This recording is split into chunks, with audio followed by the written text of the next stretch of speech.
O que nos torna humanos? De onde viemos?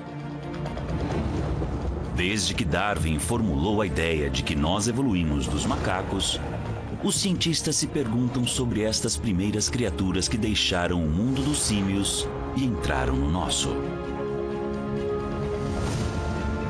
Nos últimos 50 anos, encontraram-se fósseis que preencheram algumas das muitas lacunas na história de nossa evolução. Mas os ossos dos nossos antepassados são poucos e distantes entre si, permitindo apenas vislumbres de como nós mudamos lentamente ao longo de milhões de anos de símios para homens. Agora, na África do Sul, em cavernas localizadas perigosamente no subterrâneo, duas novas espécies de hominídeos, os nossos antepassados humanos, foram encontradas.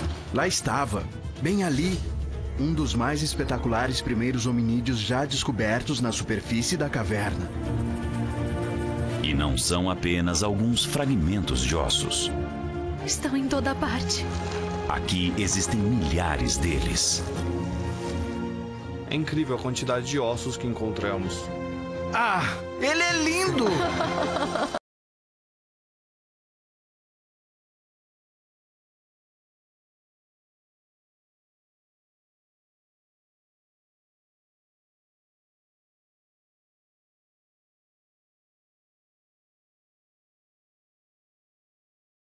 As criaturas mais notáveis e uma das mais inesperadas. Será que esses ossos poderão finalmente trazer nosso passado à luz? Que histórias eles poderão contar sobre como nos tornamos humanos? Uma nova luz brilha no nascimento da humanidade.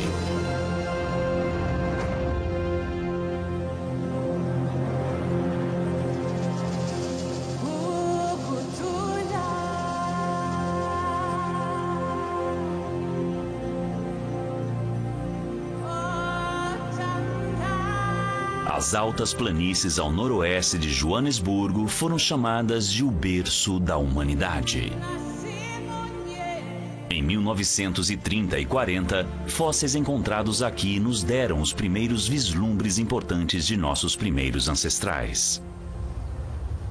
Depois, durante décadas, as descobertas pareceram ter cessado. Mas agora, das cavernas profundas do berço, chegam duas novas descobertas que poderão reformular a compreensão do nosso passado mais antigo. O que é isso? Tem dentes? Não são só centenas de ossos. São milhares de ossos. Eu nunca tinha visto nem sonhado com nada, nem imaginava essa riqueza nesse local. Ossos que poderão esclarecer um período de milhões de anos muito importante em nossa evolução e que há muito tempo tem sido um mistério. Tem um espaço muito grande no registro de fósseis, com apenas alguns pequenos fragmentos. O registro de fósseis sugere que neste espaço está o nascimento da humanidade. O nascimento do gênero Homo. Ele é talvez o episódio menos entendido e mais importante de nossa evolução. Antes dele, era o mundo do Australopiteco, uma criatura simiesca com um minúsculo cérebro. Lucy é o exemplo típico do Australopiteco. Ela andava ereta, mas pertencia ao mundo dos símios. Se eu visse um australopiteco bem ao longe de mim, eu com certeza chamaria o tratador de zoológico e diria: "Ei, o macaco fugiu." Um australopiteco é uma espécie de macaco bípede. Se você voltasse no tempo e encontrasse um deles caminhando pela savana, o que você veria seria animais caminhando eretos como nós fazemos, mas eles teriam um corpo menor. O cérebro não seria tão grande, portanto a cabeça seria menor, mas a mandíbula e dentes seriam enormes. O registro fóssil sugere que em algum lugar entre 2 e 3 milhões de anos atrás, este australopiteco simiesco evoluiu para a primeira espécie reconhecidamente humana, o Homo erectus. Eles têm cérebro grande e cara pequena, adaptações para usar ferramentas. Se víssemos o Homo erectus e outros numa rua, eu provavelmente ligaria para o 911 e diria: Tem um cara estranho aqui, por favor. Peça pra alguém vir colocar uma roupa nele. O maior mistério que a paleontologia enfrenta hoje é tentar entender como, quando e onde ocorreu a transição do Australopiteco para o Homo. Durante anos, a única espécie que preencheu essa lacuna foi uma criatura chamada Homo habilis, mas foi encontrado tão pouco sobre ela que suas origens permaneceram um enigma, até agora. Em agosto de 2013, o sul-africano Pedro Boshoff estava desempregado. Ele já havia sido soldado, explorador, aventureiro e até mesmo estudado um pouco as origens humanas. Então ele se perguntou se poderia ganhar algum dinheiro fazendo o que mais gostava: caçar fósseis.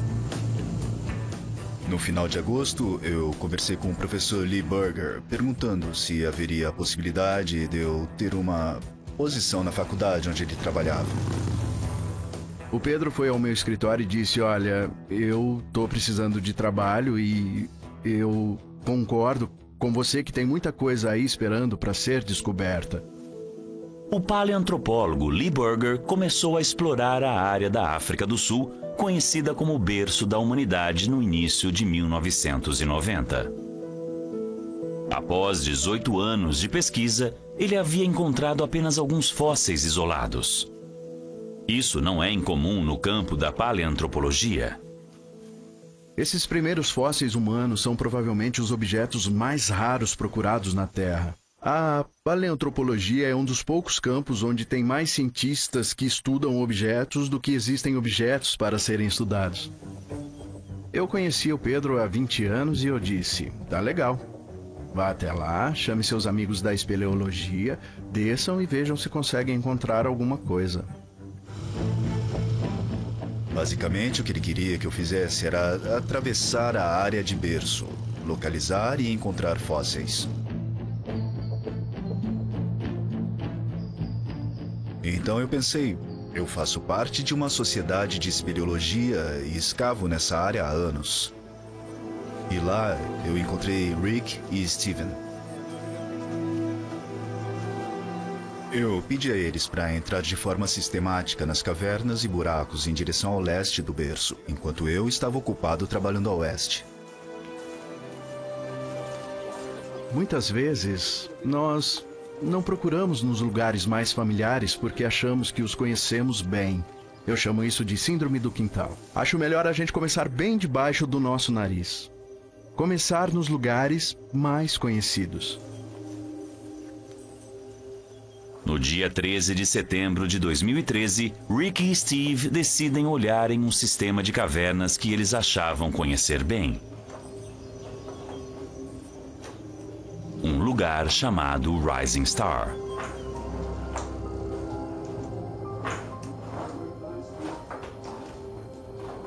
É uma caverna incrível, tem um pouco de tudo. Tem espaços apertados, subidas incríveis, belas formações. Eu queria mostrar pro Rick uma subida na caverna chamada As Costas do Dragão. Nós subimos até lá. E durante a subida, fomos fazendo alguns vídeos das formações por cima. O Rick foi na minha frente. Então, quando chegamos a uma pequena fenda, eu me abaixei para que o Rick pudesse passar por cima de mim. Eu dei espaço para ele passar e aí eu notei que tinha uma parte que continuava e quanto mais seguíamos, aquilo não tinha fim. A gente entrou ali, se espremendo para não escorregar e era muito apertado. As minhas pernas, no momento, ficaram penduradas. Não dava para sentir nada abaixo delas. A única maneira de descer era se abaixando o máximo possível. O ideal era se abaixar até os seus braços se esticarem completamente. E aí você começava a sentir algumas rochas, onde você podia apoiar os seus pés. Primeiras imagens vinda da câmera do capacete de Rick de sua descoberta. Steve entrou em uma câmara escondida. Ele chamou Rick para descer e se juntar a ele.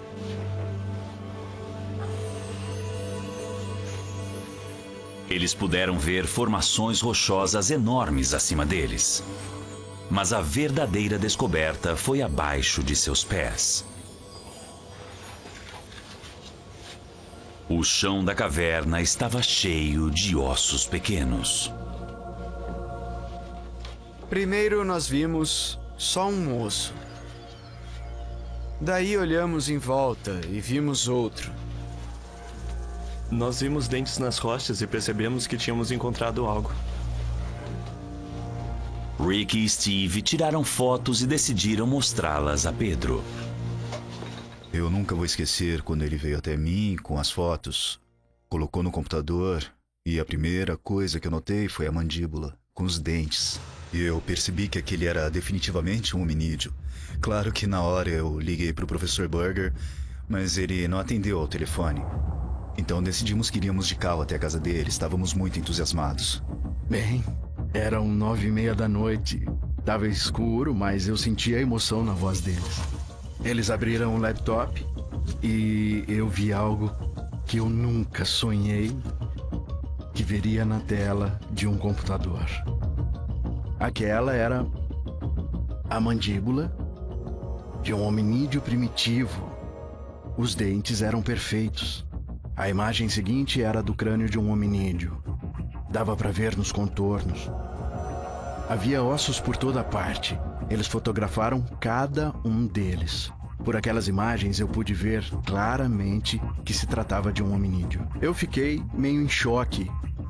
Como num acidente de carro para mim. Quero dizer, preto e branco, só o visual, sem o áudio.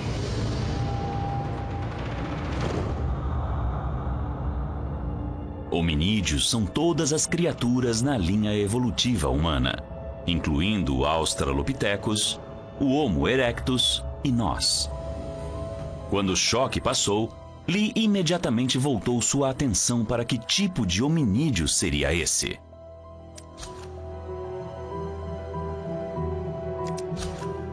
Pelo que podia ver, era um único indivíduo. Provavelmente um daqueles australopitecos que entraram em cena cerca de 4 milhões de anos atrás.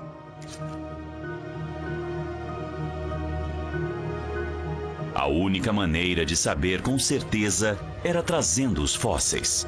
Lee sabia que não havia tempo a perder. Eu precisava tomar uma decisão e era tipo 1 da manhã.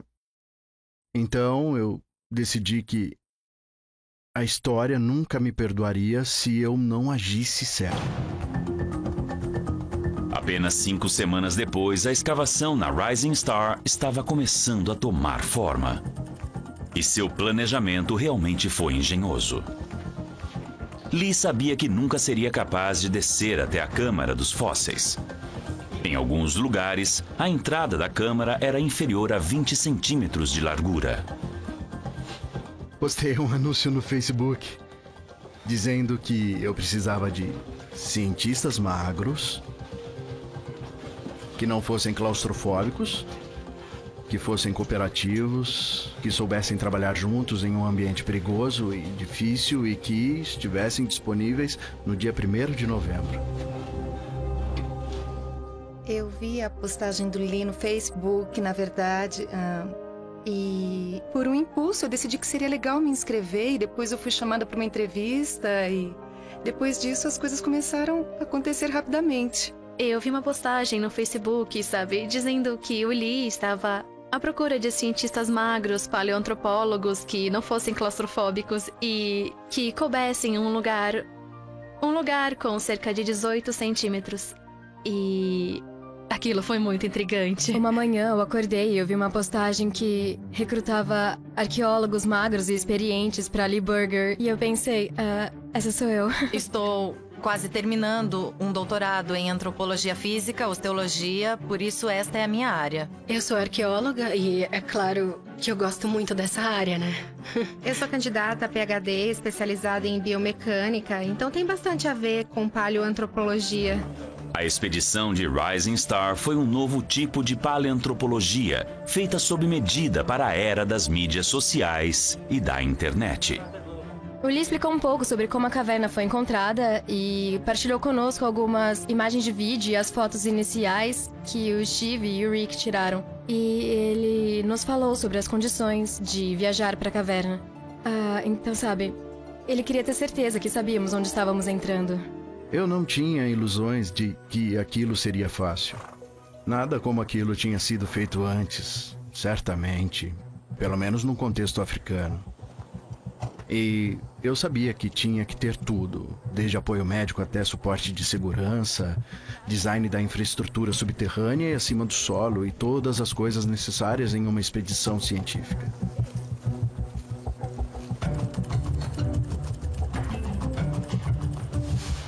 Vamos lá. Vamos pegar um saco. À medida que o acampamento ia sendo montado, Pedro, Rick e Steve preparavam a caverna para os escavadores. Alguém podia passar um saco? O verde. Sim. Eu preciso de luz aqui.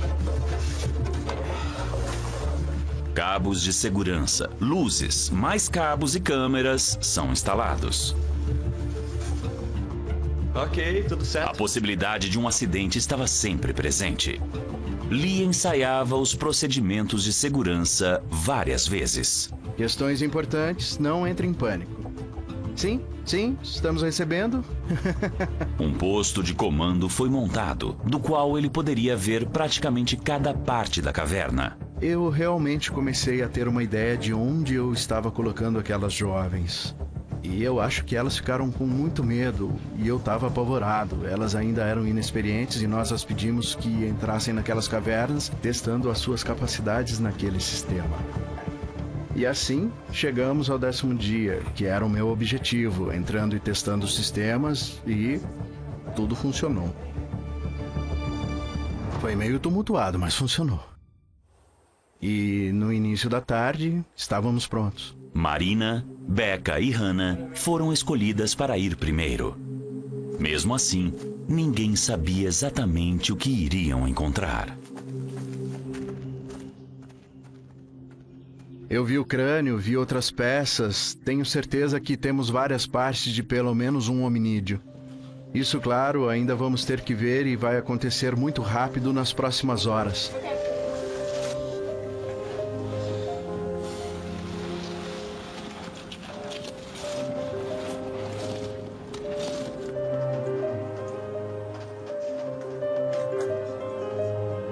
Ansiosamente observadas por Lee e pela equipe do posto de comando, Marina, Becca e Hannah vão penetrando cada vez mais no subsolo.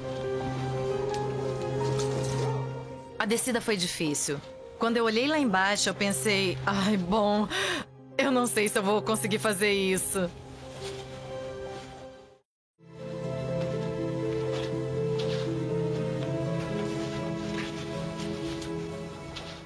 Esta é a entrada da caverna. Então você começa a descer, sabe, por um eixo bastante estreito e com alguns túneis. Você chega até uma área aqui. Isso é o que chamamos de rastreamento super-homem, que é um rastreamento muito estreito. Você tem que rastejar durante cerca de 3 metros. Em seguida, você entra em uma outra câmara, é o que chamamos Costas do Dragão. É uma subida e depois uma queda de 4 ou 5 metros de cada lado. Você levanta quando chega no topo das Costas do Dragão e acaba no topo desse salão, que é um outro tipo de túnel de acesso, e então você começa a descida de 12 metros para dentro da câmara. Marina é a primeira a entrar na câmara. Eu comecei a tremer e... eu tenho que confessar, mas fiquei muito entusiasmada por ser a primeira cientista a entrar na caverna. Para começar, a caverna é bonita, geologicamente bonita. Então, eu olhei para baixo e havia um mar de ossos. E não eram apenas ossos comuns. Então, foi incrível. Incrível. E aí eu as vi entrar na câmara.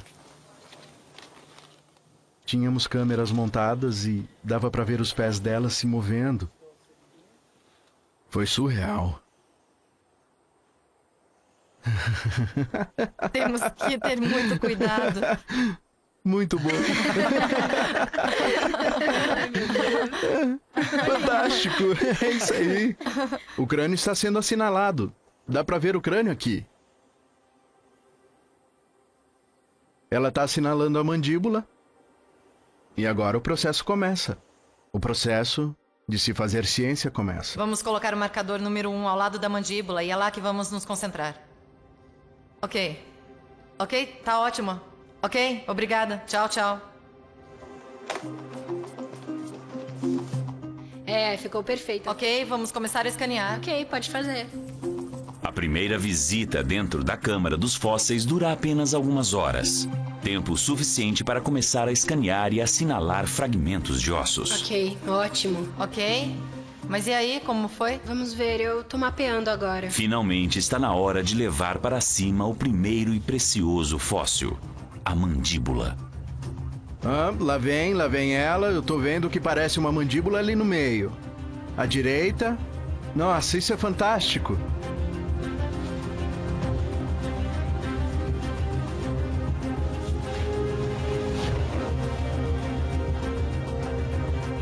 E é Becca quem vai cuidar dela na subida.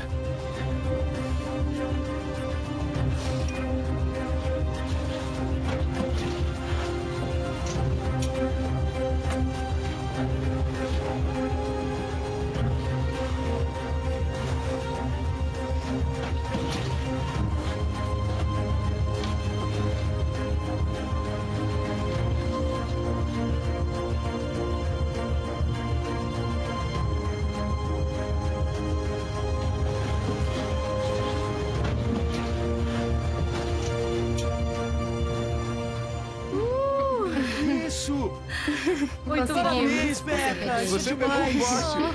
Parabéns. Muito bem. Aqui está.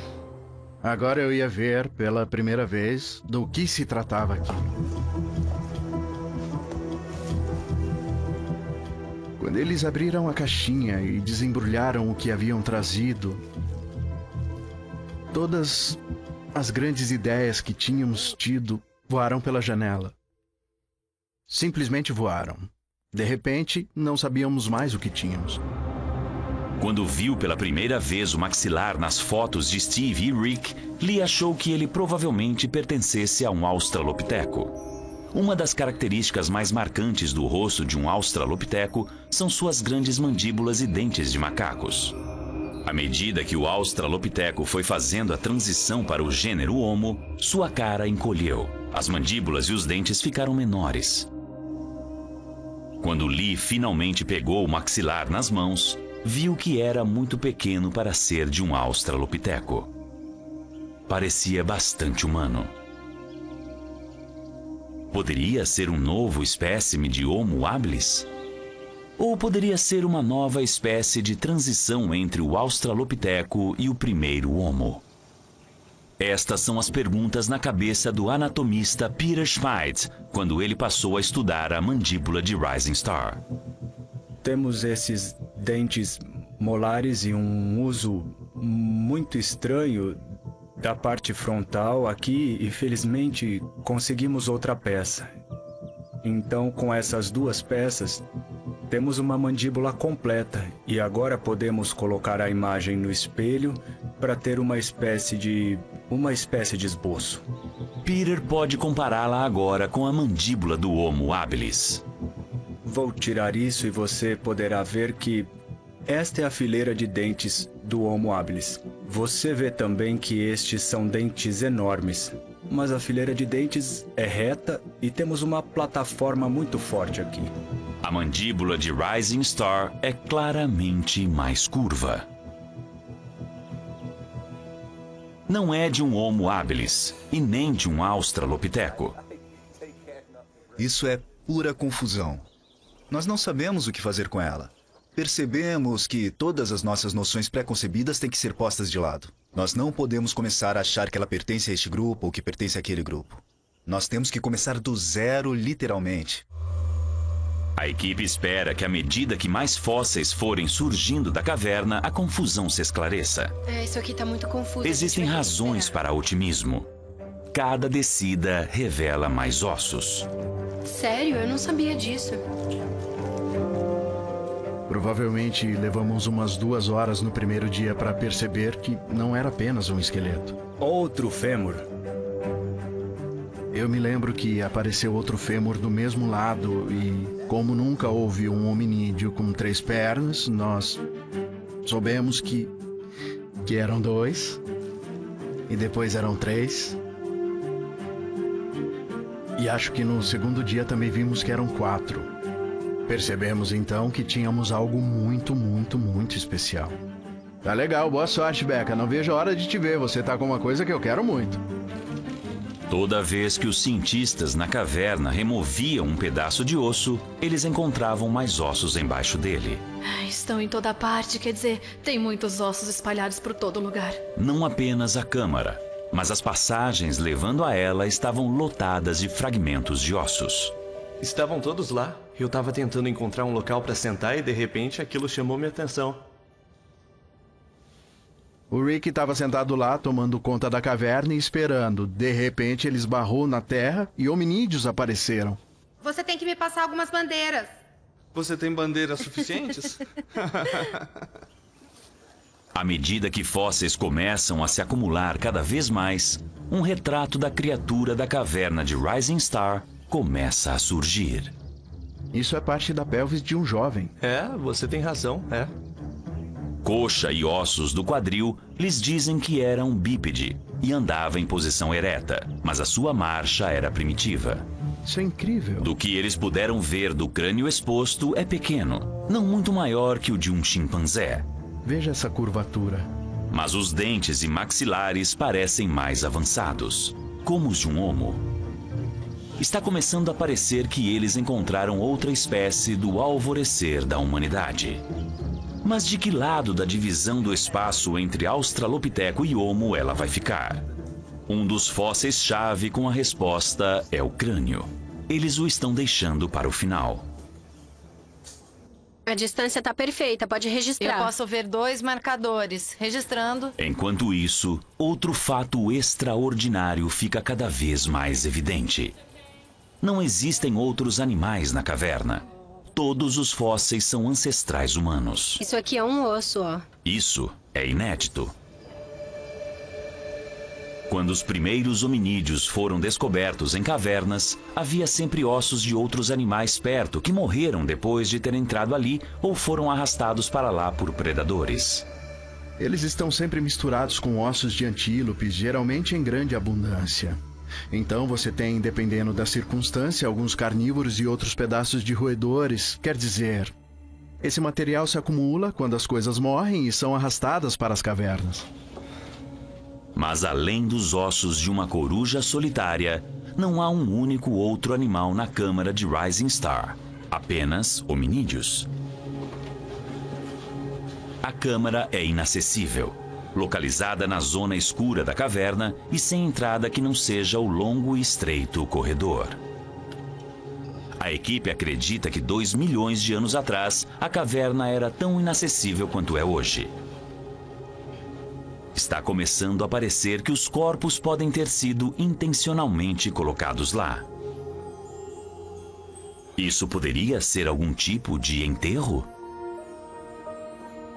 Nunca houve evidência de qualquer coisa assim ligada a um ancestral com aparência tão primitiva. Temos isso na nossa frente e não temos resposta alguma.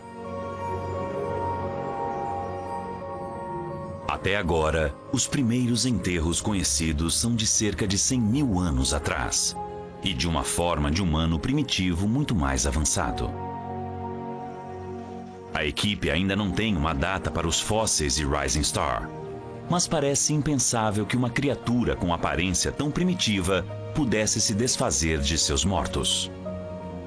Mas isso é o que parece. E agora ficamos com esse enigma, sabe? É o que temos e é o quase não queremos dizer em voz alta. A escavação está se aproximando da 3ª e última semana. Uau! Eu tô bem Talvez animado. o osso mais importante tenha sido deixado até perto do fim. O crânio.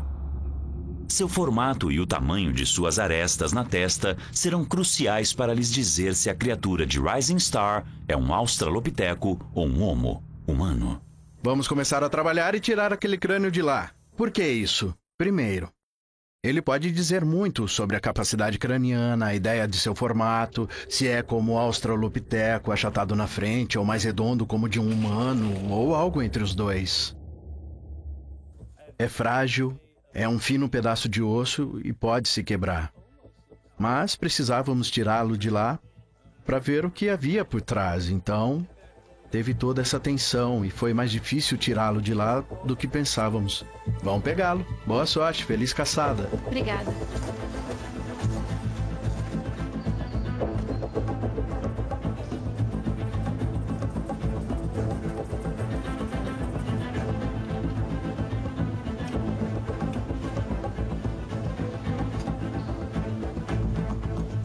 O crânio é extremamente frágil. A equipe examina cuidadosamente a área em torno dele. Eu acho que... De que tamanho que é? Esse é perfeito. Em seguida, eles começam o trabalhoso processo de remoção de cada pequeno fragmento de osso que circunda o crânio. Temos sacos médios agora. Olha isso. Finalmente, eles delicadamente raspam a terra para liberá-lo. Toma bastante cuidado com isso. É muito delicado. Pode deixar.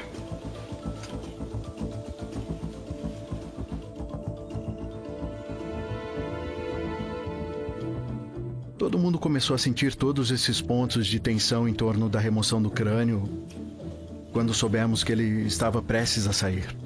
Nós só tínhamos 2 pessoas lá embaixo trabalhando nisso, a Becca e a Marina. Trabalhando e trabalhando e trabalhando, nós ficamos chamando as 2 de volta, mas elas não saíam, porque sabiam que estavam perto do seu objetivo e pouco mais tarde elas conseguiram. É isso aí. É isso aí. É tão frágil. Com todos segurando a respiração, rezando para que não quebrasse, o fragmento de crânio é finalmente levantado e delicadamente colocado em uma caixa.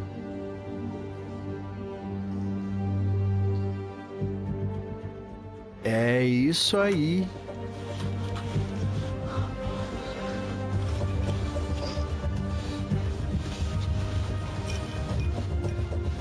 Em seguida, ele começa a sua subida lenta, deixando a caverna pela primeira vez em talvez milhões de anos.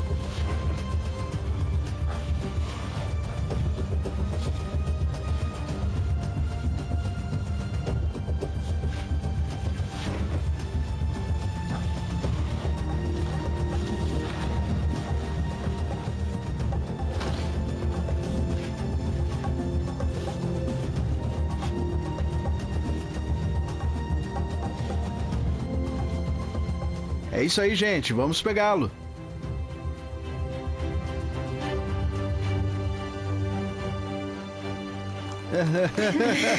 Foram muito bem. Parabéns. Passava todo tipo de coisa pela nossa cabeça, mas ninguém estava entediado, ninguém se achava acadêmico demais, estava todo mundo explodindo de felicidade. Você me odiaria se eu desse uma olhada antes de te abraçar? Por favor, pegue. Parabéns. Eu nem quero te abraçar enquanto você segura essa coisa mesmo. É o momento que todos estavam esperando. Eles esperam que este fragmento de crânio seja a peça reveladora para identificar a criatura de Rising Star como um australopiteco ou um membro de nosso próprio gênero. Olhando para o frontal esquerdo, esta parte aqui, a órbita, e em seguida a parte da caixa do cérebro logo atrás da órbita, é possível dizer que se trata de uma peça muito importante. Grandes sulcos orbitais com recortes por trás indicam que se trata de um australopiteco. Mas os sulcos menores da testa têm evidências de ser um crânio mais arredondado, como o de um homo. Já temos o gênero. Nós temos. Temos o gênero. Isto é indiscutivelmente um homem. O veredito da equipe é claro. Eles têm um novo membro do nosso gênero.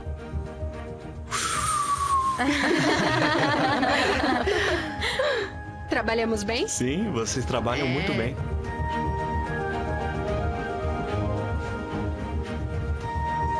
Agora a pergunta é: o que ele pode nos dizer sobre o amanhecer misterioso da humanidade? Estamos certos de que este é o gênero Homo, nosso gênero. Estamos certos de que é uma nova espécie. E é onde estamos agora, a ideia de que nós descobrimos um grande número de indivíduos, homens e mulheres, jovens e velhos, de uma nova espécie no gênero Homo. Na próxima fase, eles terão de juntar e analisar o restante dos fósseis. Por enquanto, eles têm quase 2.000 fragmentos de ossos de mais de 12 indivíduos. A escavação foi planejada como uma operação de 3 semanas. À medida que se aproxima do fim, os cientistas sabem que mal arranhamos a superfície do que Rising Star tem para oferecer. Eu nunca tinha visto ou sonhado com nada parecido com a riqueza desse local. Não são apenas centenas de ossos. São, na verdade, milhares de ossos, está claro. E basta soprar a terra no chão e descobrir outro. E isso vai levar um longo tempo. Agora que todos foram para casa, os fósseis de Rising Star são cuidadosamente transportados para a Universidade de Witwatersrand. Em um simpósio de 6 meses após a escavação, os pesquisadores se encontram para uma análise intensiva do material fóssil. É isso mesmo. Sim, é essa estrutura. A coluna. Eles estão na fase analítica aqui, eles estão na fase de diagnóstico e tem sido uma ótima experiência trabalhar em conjunto, reunindo algumas das mais brilhantes mentes do planeta com alguns dos dados mais atuais conjuntos para analisar, ou seja, mais de 1.700 fósseis de hominídeos que recuperamos no novembro passado. E tem sido realmente fantástico assistir, quero dizer, essa energia constante da ciência. Dá para sentir essa energia agora.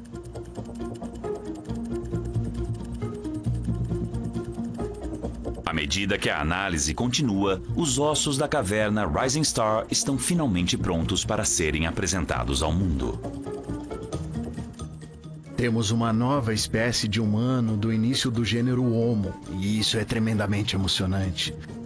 Nós nunca tivemos uma quantidade tão grande nesse período de transição entre os últimos australopitecos e os primeiros membros de nosso gênero, e nossa, temos muita quantidade agora. Para os membros da equipe, os fósseis sugerem uma criatura diferente de tudo que já foi encontrado antes. Estamos olhando para criaturas que têm pés de humanoide, mãos de humanoide e dentes de humanoide. Tudo que interage diretamente com o meio ambiente é Homo. E tudo que é tipo central, você sabe, o tronco, a arquitetura da coluna vertebral, o cérebro, essas características são mais primitivas, entende? É como se a evolução estivesse nos moldando de fora para dentro. Nós chamamos a nova espécie de Homo naledi, e naledi significa estrela em Soto, e batizamos a câmara de onde os fósseis vieram, e ainda existem outros por lá, de Câmara de Naledi, que é Câmara de Estrelas. O Homo naledi é uma mistura estranha de macaco e humano, com um cérebro e corpo pequenos, braços como os de chimpanzé, mãos e dentes de um humano, com sobrancelhas pequenas e pernas longas, e que provavelmente andava longas distâncias. O naledi é uma surpresa, de muitas e muitas maneiras. Ele tem um cérebro incrivelmente minúsculo, um cérebro que equivale a menos de 1/3 do cérebro de um humano moderno. O que intriga é que não sabemos a idade desses fósseis. Podemos dizer com o que se parecem porque temos muitos deles, mas se tem 3.000 anos ou 3 milhões de anos, mudaria muito o nosso entendimento sobre a evolução humana. Essas criaturas estavam à beira de se tornarem humanas, mas também estavam muito perto do mundo dos australopitecos. Isso torna a pergunta de como elas entraram na caverna ainda mais intrigante. Parece que eles chegaram lá porque alguém os colocou lá. Bom, quando dizemos isso, é preciso entender que é uma coisa muito controversa de se dizer. E, portanto, a nossa abordagem é muito conservadora. Nós podemos mostrar que não há sinais de predação. Nós podemos, então, mostrar que não há predador que acumulasse apenas hominídeos dessa forma. Podemos mostrar que eles não chegaram lá todos de uma vez. Podemos mostrar que não houve um fluxo de material para dentro da câmara. E é aí que ficamos cientificamente falando. Podemos dizer que a melhor hipótese que temos é que eles foram colocados lá. Se for verdade, as implicações disso são de longo alcance. Se de fato os hominídeos de Rising Star estavam descartando seus mortos, estamos falando de alguns pequenos cérebros hominídeos fazendo isso. E isso começa a mudar nosso pensamento sobre o tipo de atributos cognitivos e neurais de que precisamos para ter esse tipo de comportamento. E isso se torna muito interessante. Isso se encaixa com novas formas de pensarmos sobre a transição do macaco para o humano. Muitos cientistas agora acreditam que um elemento-chave dessa transição foi o crescimento de uma cooperação cada vez mais forte e laços sociais. Então, se a câmara de Rising Star for de fato um túmulo, talvez isso indique que foi aqui, no alvorecer da humanidade, que esses laços sociais mais complexos começaram a se formar. Essa possibilidade irá gerar um grande debate à medida que outros cientistas se juntarem à discussão.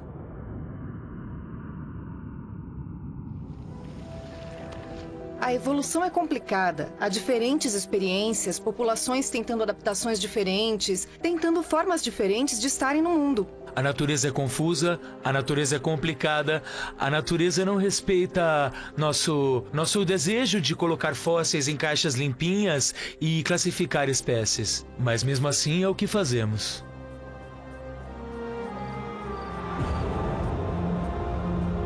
Os fósseis da Rising Star têm um mosaico de características do Australopiteco e do Homo.